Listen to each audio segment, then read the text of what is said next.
Hi viewers, welcome to all. I am Rekha from Treasure Education. We will go to learn 12th Maths second chapter complex numbers. இந்த complex numberல என்னென்ன properties இருக்குதுன்னு பார்க்கலாம். Properties of complex number. இதில் properties வந்து எதுக்குன்னா அடிஷனுக்கும் மல்டிப்ளிகேஷனுக்கும் தான் இந்த complex நம்பரில் ப்ராப்பர்ட்டிஸ் இருக்குது. ஃபஸ்ட்டு இதில் மொத்தம் 6 ப்ராப்பர்ட்டிஸ் இருக்குது. ஒன் பை ஒன்னாக பார்க்கலாம். ஃபஸ்ட்டு ப்ராப்பர்ட்டி என்னென்னா க்ளோசியர் ப்ராப்பர்ட்டி. க்ளோசியர் ப்ராப்பர்ட்டினா என்னென்னா ஒரு ரெண்டு காம்ப்ளெக்ஸ் நம்பரை ஆட் பண்ணும்போது ஒரு ஆன்சர் கிடைக்கும்ல, அதுவும் வந்து என்னது ஒரு காம்ப்ளெக்ஸ் நம்பராக தான் இருக்கும். அதே மாதிரி ரெண்டு காம்ப்ளெக்ஸ் நம்பரை வந்து நம்ம மல்டிப்ளை பண்ணும்போது கிடைக்கிற ஆன்சரும் வந்து என்னது தான் காம்ப்ளெக்ஸ் நம்பராக தான் இருக்கும். இங்கே வந்து இசட்டுங்கிறது Z1ங்கிற ஒரு காம்ப்ளெக்ஸ் நம்பர் அண்ட் Z2ங்கிற ஒரு காம்ப்ளெக்ஸ் நம்பர்.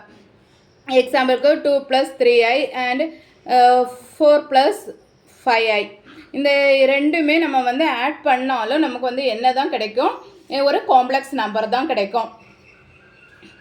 ஓகேங்களா? அதே மாதிரி ஒரு ரெண்டு காம்ப்ளெக்ஸ் நம்பரை நம்ம மல்டிப்ளை பண்ணும்போதும் நமக்கு வந்து அதோட ப்ராடக்ட் வந்து என்ன கிடைக்கும், ஒரு காம்ப்ளெக்ஸ் நம்பர் தான் கிடைக்கும். இதுதான் க்ளோசியர் ப்ராப்பர்ட்டி.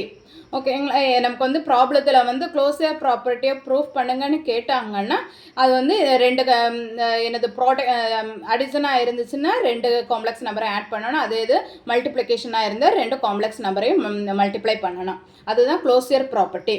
ஒவ்வொரு ப்ராப்பர்ட்டியும் என்னென்னு உள்ளது மெமரி பண்ணிக்கோங்க. ப்ராப்ளத்துக்கு வந்து இந்த ப்ராப்பர்ட்டியை அப்படியே கொடுத்து ப்ரூஃப் பண்ண கேட்க மாட்டாங்க, அந்த மாதிரியும் கேட்பாங்க.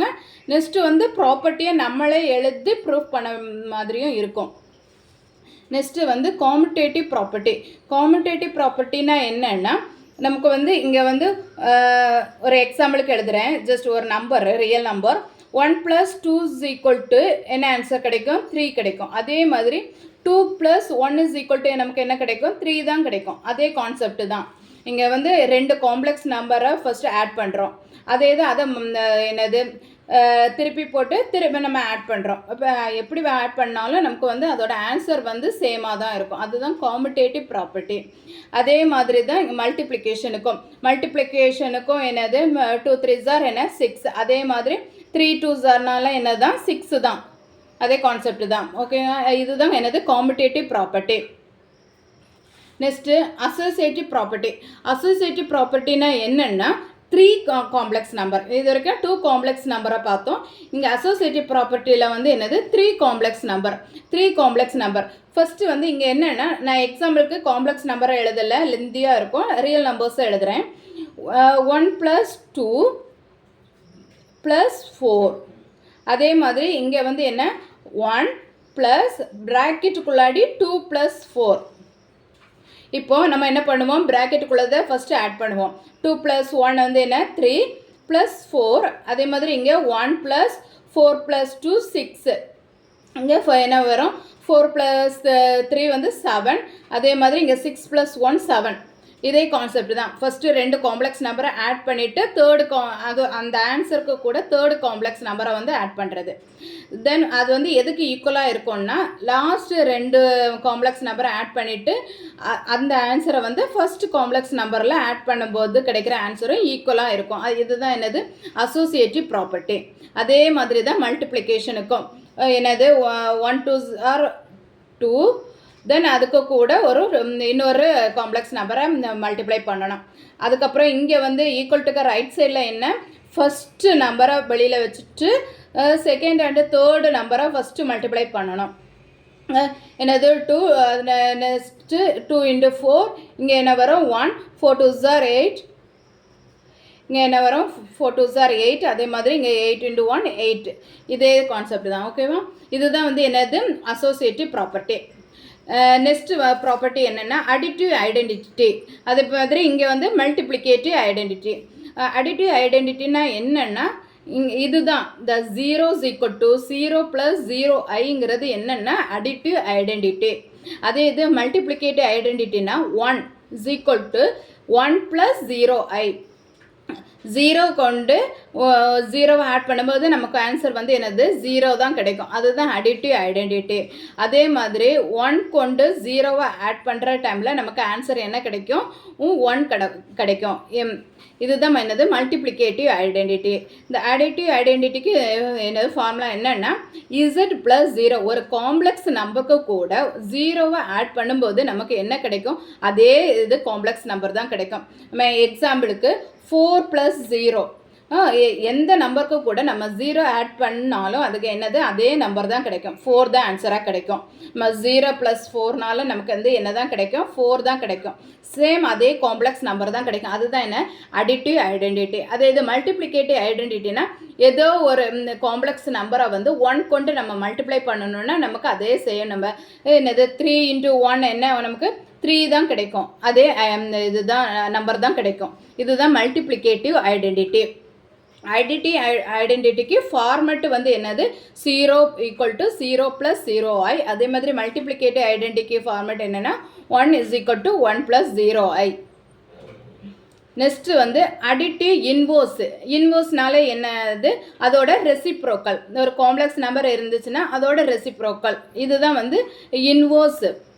இங்கே அடிட்டிவ் இன்வர்ஸ்னால் என்னென்னா +5 இருந்துச்சுன்னா அடிட்டிவ் இன்வர்ஸில் வந்து என்னது அது -5 சைன் சேஞ்ச் பண்ணி எழுதுறது. இதுதான் வந்து அடிட்டிவ் இன்வர்ஸ். மல்டிப்ளிகேட்டிவ் இன்வர்ஸ்னால் அதோட ரெசிப்ரோக்கல். இங்கே நமக்கு வந்து என்னது இசட்டாக இருந்துச்சுன்னா அதோட காம்ப்ளெக்ஸ் நம்பர் என்ன அடிட்டிவ் இன்வர்ஸ் என்ன -z.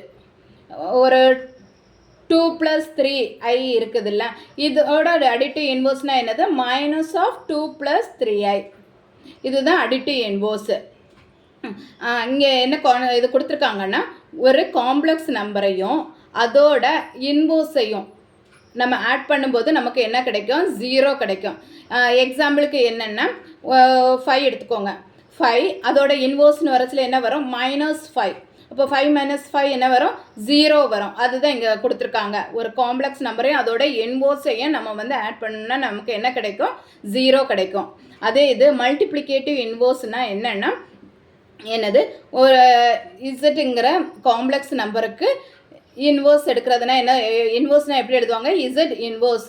Z பவர் -1 தான் என்னது இன்வர்ஸ். இன்வர்ஸ்னால் என்னென்னா 1 / Z. இசட்டோடைய ரெசிப்ரோக்கல் தான் வந்து என்னது மல்டிப்ளிகேட்டிவ் இன்வர்ஸ். இங்கே என்ன கொடுத்துருக்காங்க? Z × W. Wங்கிறது என்னது? இந்த Z இன்வர்ஸ் தான் வந்து என்னது Wன்னு இங்கே கொடுத்துருக்காங்க. அப்போது இந்த ஒரு காம்ப்ளெக்ஸ் நம்பரையும் அதோடைய இன்வர்ஸையும் மல்டிப்ளை பண்ணினா நமக்கு என்ன கிடைக்கும்? 1 கிடைக்கும். ஓகேவா? என்ன 5 எடுத்துக்கோங்க. 5 அதோட இன்வர்ஸ்னு வரச்சில் என்ன வரும்? 1 / 5. 5ஓட ரெசிப்ரோக்கல் தானே 1 / 5. இப்போ நம்ம வந்து 5 கேன்சல் பண்ணியாச்சு, நமக்கு என்ன ஆன்சர் கிடைக்கும்? 1 கிடைக்கும். அதுதான் இங்கே கொடுத்துருக்காங்க. ஒரு காம்ப்ளெக்ஸ் நம்பரையும் அதோட இன்வர்ஸையும் நம்ம வந்து மல்டிப்ளை பண்ணால் நமக்கு ஆன்சர் வந்து 1 தான் கிடைக்கும். இங்கே லாஸ்ட்டாக என்ன கொடுத்துருக்கேன்? Additive inverse of Z. அதே தான் நமக்கு வந்து ஒரு காம்ப்ளெக்ஸ் நம்பரோடைய அடிட்டிவ் இன்வர்ஸ்னால் என்னது? அதுக்கு சைன் சேஞ்ச் பண்ணி எழுதுறது.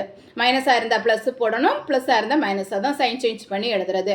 அதே இது மல்டிப்ளிகேட்டிவ் இன்வர்ஸாக இருந்துச்சுன்னா அதோட ரெசிப்ரோக்கல். Wங்கிறது என்னது? Z என்னது இன்வர்ஸ். அப்போ W = என்ன? 1 / Z. இல்லைன்னா Z பவர் -1. ஓகேவா? நெக்ஸ்ட் ப்ராப்பர்ட்டி பார்க்கலாம். நெக்ஸ்ட் ப்ராப்பர்ட்டி என்ன?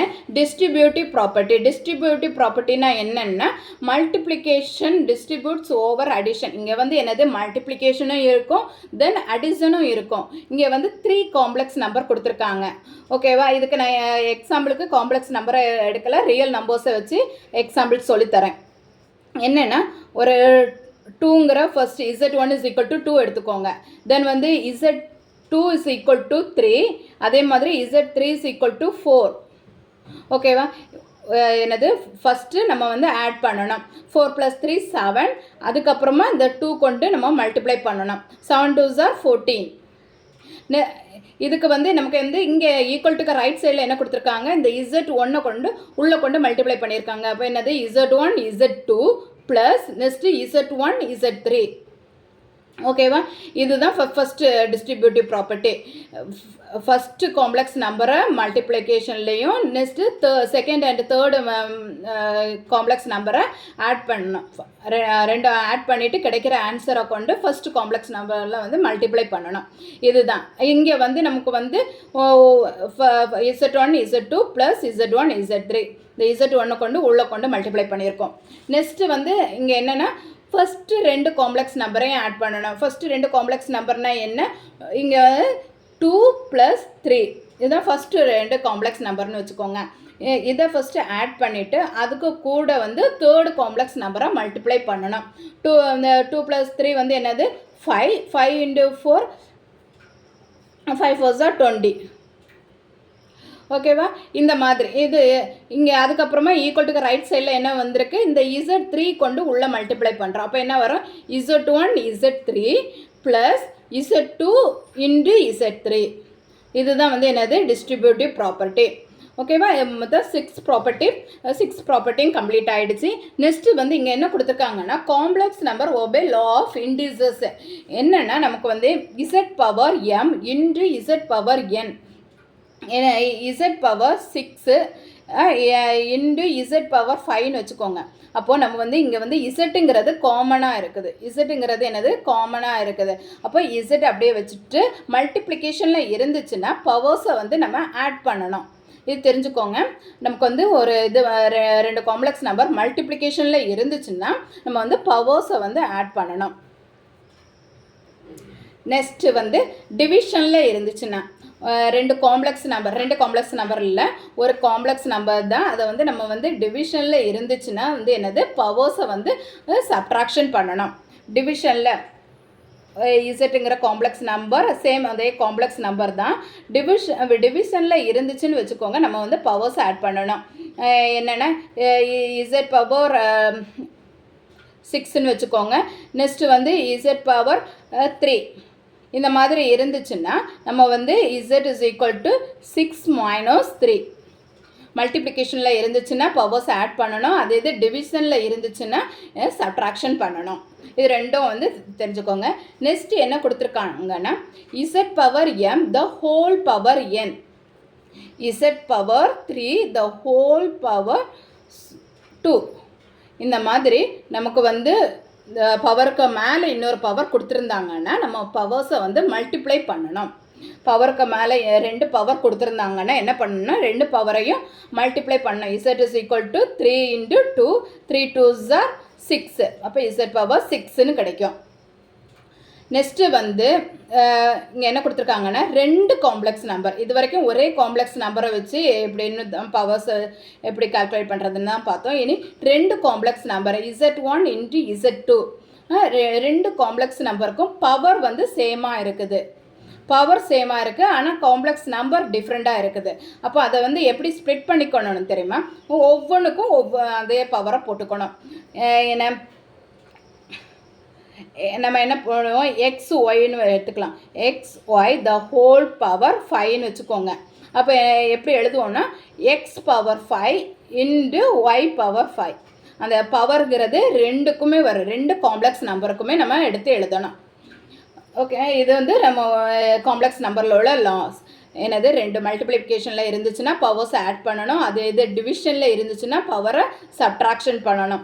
அதே இது 2 பவர் கொடுத்துருந்தாங்கன்னா நம்ம என்ன பண்ணணும், 2 வந்து மல்டிப்ளை பண்ணணும். நெக்ஸ்ட்டு 2 காம்ப்ளெக்ஸ் நம்பர் கொடுத்து ஒரே பவராக இருந்துச்சுன்னா அதை வந்து தனித்தனியாக ஒவ்வொன்றுக்கும் தனித்தனியாக பவர்ஸ் எடுத்து எழுதணும். ஓகேங்களா. நெக்ஸ்ட் வந்து எக்ஸசைஸாக பார்க்கலாம். எக்ஸசைஸ் 2.3 பார்க்கலாம். நான் அப்லோட் பண்ணக்கூடிய வீடியோஸை நீங்கள் மிஸ் பண்ணாமல் பார்க்கணுன்னா இந்த சேனலை சப்ஸ்கிரைப் பண்ணிக்கோங்க. தேங்க்யூ.